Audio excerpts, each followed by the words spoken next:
Right, ദയവായി തുടരുക അബ്ദുറഹ്മാൻ രണ്ടത്താണി. സദറുദ്ദീൻ കീഴ്ശ്ശേരിയിലേക്ക്. സദറുദ്ദീൻ കീഴ്ശ്ശേരി, യഥാർത്ഥത്തിൽ സൗദി ഒരു വിശാലമായ രാജ്യമാണ്.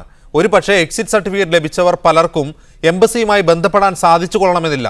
ഇതായിരിക്കില്ലേ കണക്ക് ശേഖരിക്കുന്നതിൽ എംബസിക്ക് തടസ്സമായിട്ടുള്ളത്? എംബസിയിലെ അവസാനം നടന്ന വോളണ്ടിയർ മീറ്റില് എംബസി നടന്ന വോളണ്ടിയർ മീറ്റില് എംബസി ഉദ്യോഗസ്ഥർ നമ്മോട് ആവശ്യപ്പെട്ടത് എല്ലാ ഇടത്തു നിന്നും വിവരങ്ങൾ ശേഖരിക്കാൻ വേണ്ടിയായിരുന്നു.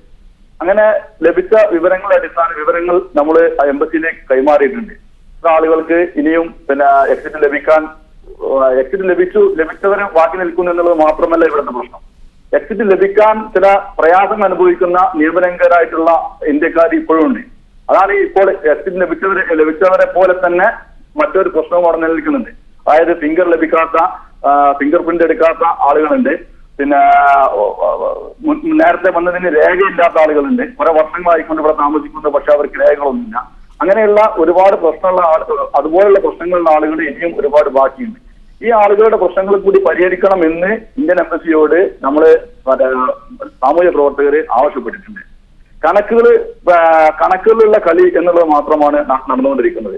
ശരിക്കും എക്സിറ്റ് ലഭിച്ച ഒരുപാട് ആളുകൾ ഇപ്പോഴും തെരുവുകളിൽ കഴിയുന്നുണ്ട്. അവരെ പറഞ്ഞയക്കാനുള്ള, അവരെ വിമാനം കയറ്റി വിടാനുള്ള സംവിധാനമാണ് ഉണ്ടാവേണ്ടത്. വാഗ്ദാനങ്ങൾ പലരും പല ഭാഗത്തു നിന്നും ഉണ്ടാവാറുണ്ട്. സർക്കാരുകളുടെ ഭാഗത്തു നിന്ന് അതെ നിങ്ങൾക്ക് അവരെ കയറ്റിവിടാം എന്നുള്ള പ്രഖ്യാപനങ്ങളല്ല വേണ്ടത്, ആക്ഷൻസ് ആണ് ഇനി നമുക്ക് വേണ്ടത്. കാരണം ആകെ ഇരിക്കുന്നത് 25 ദിവസമേ ഇനി ബാക്കിയുള്ളൂ. ഡോക്ടർ സിദ്ദീഖ് അഹമ്മദിലേക്ക് ഒരിക്കൽ കൂടി. സിദ്ദീഖ് അഹമ്മദ്, എത്രമാത്രം ആത്മാർത്ഥമാണ് ഇന്ത്യയിൽ നിന്നുള്ള വിദേശകാര്യ വകുപ്പിന്റെയും പ്രവാസി വകുപ്പിന്റെയും ഇടപെടൽ ഇക്കാര്യത്തിൽ? താങ്കൾക്ക് എങ്ങനെയാണ് അനുഭവപ്പെട്ടിട്ടുള്ളത്? അതെ, ഇന്ത്യയിലെ പ്രവാസികാര്യ വകുപ്പിന്റെയും വിദേശകാര്യ വകുപ്പിന്റെയും ഇക്കാര്യത്തിലെ ഇടപെടൽ എത്രമാത്രം ആത്മാർത്ഥമാണ്? താങ്കൾക്ക് എങ്ങനെയാണ് അനുഭവപ്പെട്ടിട്ടുള്ളത്?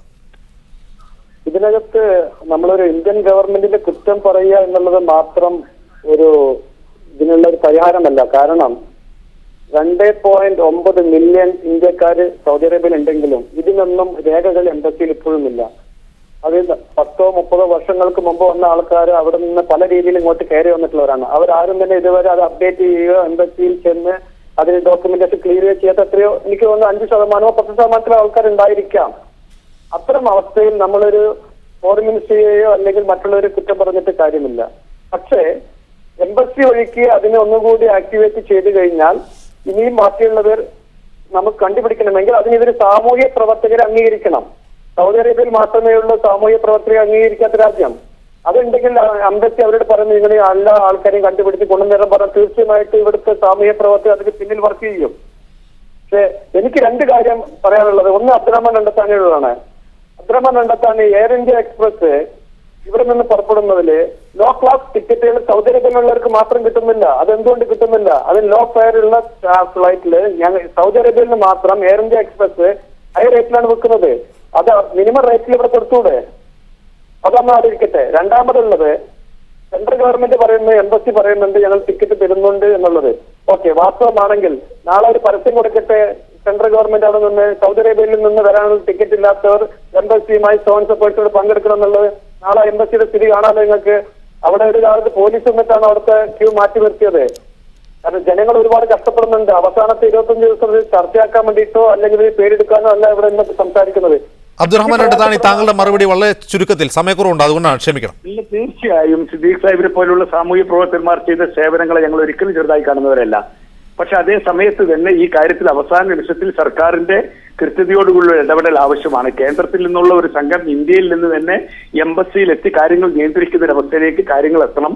നേരത്തെ സൂചിപ്പിച്ചതുപോലെ ഇന്ത്യൻ പൗരന്മാർ എംബസിയുമായി ബന്ധപ്പെടാതെ ഇതുപോലെ ടിക്കറ്റ് കിട്ടാൻ അർഹതപ്പെട്ട ആളുകൾ പുറത്തുണ്ടെങ്കിൽ അവരെ കണ്ടെത്തി നാട്ടിലെത്തിക്കാനുള്ള ബാധ്യത ഗവൺമെന്റിനുണ്ട്. ആ ബാധ്യത നിർവഹിക്കുന്നതിന് വേണ്ടി കേരള സ്റ്റേറ്റിന്റെ നമ്മുടെ പ്രവാസികാര്യ വകുപ്പ് മന്ത്രി ശ്രമിക്കുന്നുണ്ട്. നിയമസഭയുടെ കമ്മിറ്റിയുടെ ചെയർമാൻ എന്ന നിലയിൽ ഈ കാര്യത്തിൽ പരമാവധി ഞങ്ങൾക്ക് സാധ്യമാകുന്നതിന്റെ പരമാവധി പരിശ്രമങ്ങൾ കഴിഞ്ഞ കാലങ്ങളിൽ ചെയ്തതുപോലെ ഇനിയുള്ള വരും ദിവസങ്ങളിലും ത്വരിതഗതിയിൽ നടത്താൻ ഞങ്ങൾ പ്രതിജ്ഞാബദ്ധമാണ് എന്ന് മാത്രമാണ് അവിടെയുള്ള ആളുകൾ അറിയിക്കാനുള്ളത്. ആഗോളതലത്തിൽ ഏറ്റവും കൂടുതൽ പണം സ്വീകരിച്ച രാജ്യങ്ങളുടെ പട്ടികയിൽ ഇന്ത്യ 1ാം സ്ഥാനത്ത്. പ്രവാസികളിൽ നിന്ന് ഈ വർഷം ഇന്ത്യയിലേക്ക് ഒഴുകിയത് $7,100 കോടി ലോകബാങ്കിന്റെ കണക്കുകൾ വ്യക്തമാക്കുന്നു. ലോകത്തിന്റെ വിവിധ കോണുകളിൽ നിന്ന് 2013 പ്രവാസികൾ ഇന്ത്യയിലേക്ക് അയച്ചത് $7,100 കോടി. ചൈന $6,000 കോടി, മെക്സിക്കോ $2,200 കോടി എന്നിങ്ങനെ ലോകത്തിന്റെ വ്യത്യസ്ത കോണുകളിൽ തൊഴിലെടുക്കുന്നവർ സ്വന്തം രാജ്യങ്ങളിലേക്ക് അയച്ച പണത്തിന്റെ കണക്കുകൾ ലോകബാങ്കാണ് പുറത്തുവിട്ടത്. ആഗോളതലത്തിൽ പ്രവാസികളുടെ പണം സ്വീകരിച്ചവരുടെ പട്ടികയിൽ 1-ാം സ്ഥാനത്താണ് ഇന്ത്യ. വരും വർഷങ്ങളിലും വിദേശ രാജ്യങ്ങളിൽ നിന്നുള്ള പണമൊഴുക്ക് തുടരുമെന്നും 2014 ഇന്ത്യ തന്നെയായിരിക്കും 1-ാം സ്ഥാനത്തെന്നുമാണ് ലോകബാങ്കിന്റെ ദീർഘദർശനം. 10 വർഷത്തിനിടെ ആഗോളതലത്തിൽ കുടിയേറ്റക്കാരുടെ എണ്ണത്തിൽ വൻ വർധനവുണ്ടായിട്ടുണ്ട്. ലോകാടിസ്ഥാനത്തിൽ പ്രവാസികളുടെ എണ്ണം 23 കോടി കവിഞ്ഞതായാണ് UN റിപ്പോർട്ട്. ഇതിൽ വലിയൊരു വിഭാഗം ഇന്ത്യക്കാരാണ്. പ്രവാസികൾ അയക്കുന്ന പണത്തിന്റെ കരുത്താണ് പുതിയ കണക്കുകൾ കാണിക്കുന്നത്. രാജ്യത്തിന്റെ സാമ്പത്തിക ഭദ്രത ദുർബലമാകുമ്പോൾ വിദേശ രാജ്യങ്ങളിൽ അധ്വാനിക്കുന്നവർ ഇന്ത്യൻ സമ്പദ് വ്യവസ്ഥയെ ശക്തിപ്പെടുത്തുന്നതിന്റെ തെളിവുകൾ കൂടിയാണ് പുതിയ കണക്കുകൾ. KCM Abdulla, media 1 Riyadh. തുനീഷ്യയിൽ അധികാര കൈമാറ്റം സംബന്ധിച്ച് ഭരണകക്ഷിയായ അന്നഹദയും പ്രതിപക്ഷ കക്ഷികളും തമ്മിൽ കരാർ ഒപ്പിട്ടു. സ്വതന്ത്രരായ പാർലമെന്റ് അംഗങ്ങൾ മാത്രം ഉൾക്കൊള്ളുന്ന മന്ത്രിസഭയ്ക്ക് അധികാരം കൈമാറി പൊതുതെരഞ്ഞെടുപ്പിലേക്ക് പോകാനാണ് ധാരണ. 2 പ്രതിപക്ഷ നേതാക്കളുടെ വധത്തെ തുടർന്ന് തുനീഷ്യയിൽ പ്രതിപക്ഷം സർക്കാരിനെതിരെ പ്രക്ഷോഭം ആരംഭിച്ചിരുന്നു. ഇതേ തുടർന്ന് പ്രതിപക്ഷ നേതാക്കളെ വധിച്ചവരെ അന്വേഷണ ഏജൻസികൾ പിടികൂടി. ഈജിപ്തിൽ ജനാധിപത്യ സർക്കാരിനെ പട്ടാളം അട്ടിമറിച്ച സമയത്തുണ്ടായ പ്രതിപക്ഷ പ്രക്ഷോഭം തുനീഷ്യയിലും ആശങ്കയുണർത്തിയിരുന്നു. പ്രക്ഷോഭത്തെ തുടർന്ന് മാർച്ചിൽ ജനാധിപത്യപരമായി തെരഞ്ഞെടുക്കപ്പെട്ട ആദ്യ പ്രധാനമന്ത്രി ഹമാദി ജിബാലി രാജിവെച്ചു. അലി അൽ ഉറയ്യദ് പ്രധാനമന്ത്രിയായി. രാജ്യത്തെ പ്രമുഖ ട്രേഡ് യൂണിയനായ UGTTയുടെ മധ്യസ്ഥതയിൽ നടന്ന ചർച്ചയിലാണ് പുതിയ കരാറുണ്ടായത്. 1 മാസത്തിനകം ടെക്നോക്രാറ്റുകൾ നയിക്കുന്ന മന്ത്രിസഭ പ്രതിപക്ഷവും അന്നഹദയും ചേർന്ന് രൂപീകരിക്കും. ഇടക്കാല സർക്കാരിന്റെ മേൽനോട്ടത്തിലായിരിക്കും തെരഞ്ഞെടുപ്പ് നടക്കുക. News desk, media 1. അബുദാബിയിലെ മാധ്യമപ്രവർത്തകരുടെ കൂട്ടായ്മയായ ഇന്ത്യൻ മീഡിയ അബുദാബിയുടെ ലോഗോ പ്രകാശനം ചെയ്തു. UAE സാംസ്കാരിക വികസന സാമൂഹിക മന്ത്രി ഷെയ്ഖ് നഹിയാൻ ബിൻ മുബാറക് അൽ നഹിയാൻ പത്മശ്രീ MA യൂസുഫലിക്ക് നൽകിയാണ് പ്രകാശനം നിർവഹിച്ചത്. കേരള നിയമസഭാ speaker G Karthikeyan, Indian media Abu Dhabi president തുടങ്ങിയവർ ചടങ്ങിൽ പങ്കെടുത്തു. അൽ ഐനിൽ ഒരാഴ്ചയായി നടന്നുവരുന്ന റീഡ്സ് ബുക്ക് ഷോ ഇന്ന് അവസാനിക്കും. വിദ്യാർത്ഥിനികളെയും സാധാരണക്കാരെയും ലക്ഷ്യമാക്കി നടന്ന പുസ്തക പ്രദർശനമേളയിൽ 100 കണക്കിന് പേരാണ് കഴിഞ്ഞ ദിവസങ്ങളിൽ എത്തിയത്. വർഷം തോറും അൽ ഐൻ മുനിസിപ്പാലിറ്റിയുടെ ആഭിമുഖ്യത്തിൽ നടന്നു വരാറുള്ള പുസ്തക പ്രദർശനമാണ് റീഡ്സ് ബുക്ക് ഷോ. സമാധാനപൂർണമായ ലോകം സാധ്യമാക്കാൻ മഹാത്മാഗാന്ധിയുടെ നയങ്ങൾ പിന്തുടരാൻ UAE സാമൂഹിക വികസന മന്ത്രി Sheikh Nahyan bin Mubarak Al Nahyan ആവശ്യപ്പെട്ടു. സമാധാനപൂർണമായ ലോകം സാധ്യമാകുമെന്ന് മഹാത്മാഗാന്ധി സ്വന്തം ജീവിതം കൊണ്ട് നമ്മെ പഠിപ്പിച്ചതായി അദ്ദേഹം ഓർമ്മിപ്പിച്ചു. അക്രമരഹിതമായ ലോകത്തിനായാണ് ഗാന്ധി പ്രയത്നിച്ചത്. വിജയിച്ച സമൂഹങ്ങളെ സംഭാവന ചെയ്ത മഹത് വ്യക്തിത്വമാണ് ഗാന്ധിജി. അക്രമരാഹിത്യമെന്ന പ്രത്യയ ശാസ്ത്രവും ഗാന്ധിജിയാണ് ലോകത്തിന് സമ്മാനിച്ചതെന്നും അദ്ദേഹം പറഞ്ഞു. അന്താരാഷ്ട്ര സമാധാന ദിനം നാം ആഘോഷിക്കുമ്പോഴും യഥാർത്ഥത്തിൽ ലോകത്ത് സമാധാനം അനുഭവപ്പെടുന്നില്ലെന്ന് നമുക്കറിയാം. ഓരോ ഇന്ത്യക്കാരനെയും ഇംഗ്ലീഷുകാരനെയും ലോകത്തെ മുഴുവനായും അക്രമരാഹിത്യത്തിലേക്ക് പരിവർത്തനം ചെയ്യിക്കലാണ് തന്റെ ദൗത്യമെന്ന ഗാന്ധിയുടെ വാക്കുകൾ ഉദ്ധരിച്ചുള്ള ഷെയ്ഖ് നഹിയാന്റെ പ്രസംഗം തിങ്ങി നിറഞ്ഞ സദസ് കയ്യടിയോടെയാണ് സ്വീകരിച്ചത്. ഗാന്ധി ജയന്തിയോടനുബന്ധിച്ച് ഇന്ത്യൻ മീഡിയ അബുദാബി സംഘടിപ്പിച്ച അന്താരാഷ്ട്ര സമാധാന ദിനാചരണ ചടങ്ങ് അബുദാബി ഇസ്ലാമിക് സെന്ററിൽ ഉദ്ഘാടനം ചെയ്യുകയായിരുന്നു Sheikh Nahyan. Islamic centre, Gandhi സാഹിത്യവേദി, ഇന്ത്യൻ എംബസി കൾച്ചറൽ വിഭാഗം എന്നിവരുമായി സഹകരിച്ചാണ് ചടങ്ങ് സംഘടിപ്പിച്ചത്. കേരള നിയമസഭാ speaker G Karthikeyan, Lulu group chairman MA Yusuffali, Islamic centre president P Bava Haji തുടങ്ങിയവർ ചടങ്ങിൽ സംബന്ധിച്ചു. അബുദാബിയിലെ വിവിധ ഇന്ത്യൻ സ്കൂൾ കുട്ടികൾ നടത്തിയ ചിത്രരചന ഷെയ്ഖ് മുബാറക് അൽ നഹിയാൻ നോക്കിക്കണ്ടു. Media 1, Abu Dhabi.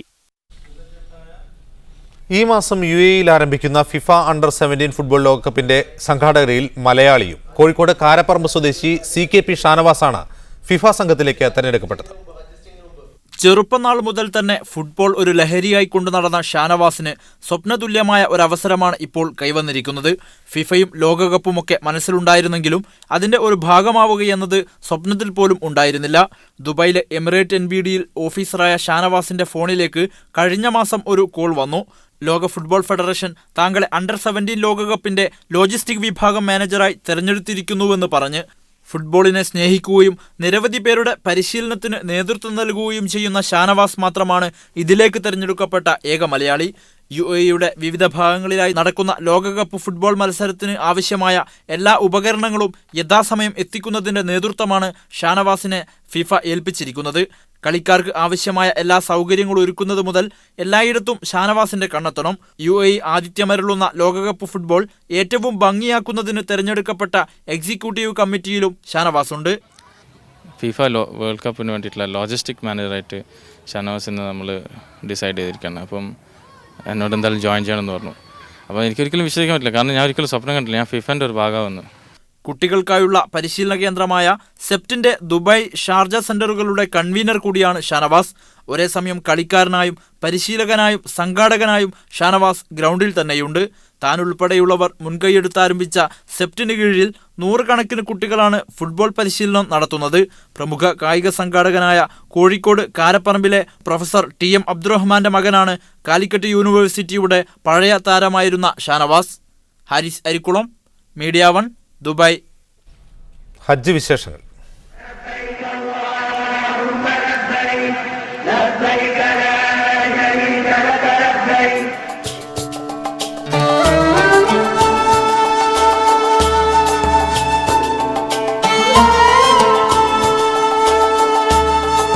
ഈ വർഷത്തെ ഹജ്ജിനോടനുബന്ധിച്ച് സൗദി ഹജ്ജ് മന്ത്രാലയം പ്രധാന ഹജ്ജ് ചടങ്ങുകളുടെ രീതിശാസ്ത്രം എന്ന വിഷയത്തിൽ മക്കയിൽ സെമിനാർ സംഘടിപ്പിക്കുന്നു.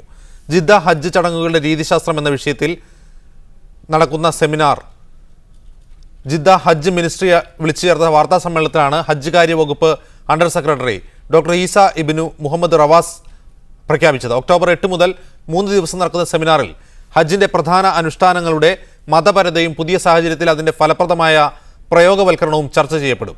രാജ്യത്തിനകത്തും പുറത്തുമുള്ള പ്രഗത്ഭ പണ്ഡിതന്മാർ പങ്കെടുക്കുന്ന സെമിനാറിൽ വിവിധ തലക്കെട്ടുകളിലായി 130 പ്രബന്ധങ്ങൾ അവതരിപ്പിക്കും. ബലിപ്പെരുന്നാളിനോടനുബന്ധിച്ച് വീടുകൾ കയറി സംഭാവന പിരിക്കുന്ന സംഘങ്ങൾക്കെതിരെ മുന്നറിയിപ്പുമായി കുവൈത്ത് സാമൂഹ്യക്ഷേമ മന്ത്രാലയം.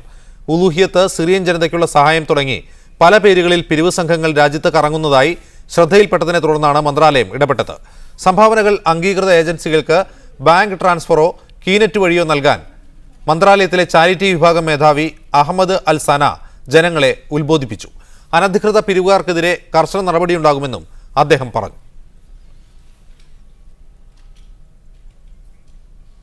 ഈ വർഷത്തെ അറഫ സംഗമം ഒക്ടോബർ 14-നായിരിക്കുമെന്ന് സൗദി സുപ്രീം ജുഡീഷ്യൽ കൗൺസിൽ അറിയിച്ചു. ഇന്ന് മാസപ്പിറവി കണ്ടതിനെ തുടർന്നാണ് തീരുമാനം. ഇതനുസരിച്ച് ഗൾഫ് രാജ്യങ്ങളിൽ ബലിപ്പെരുന്നാൾ ഈ മാസം 15-നായിരിക്കുമെന്നും കൗൺസിൽ അറിയിച്ചു. ദുൽഹജ്ജ് 8 ഒക്ടോബർ 13-ന് ഹജ്ജിന്റെ ചടങ്ങുകൾ ആരംഭിക്കും.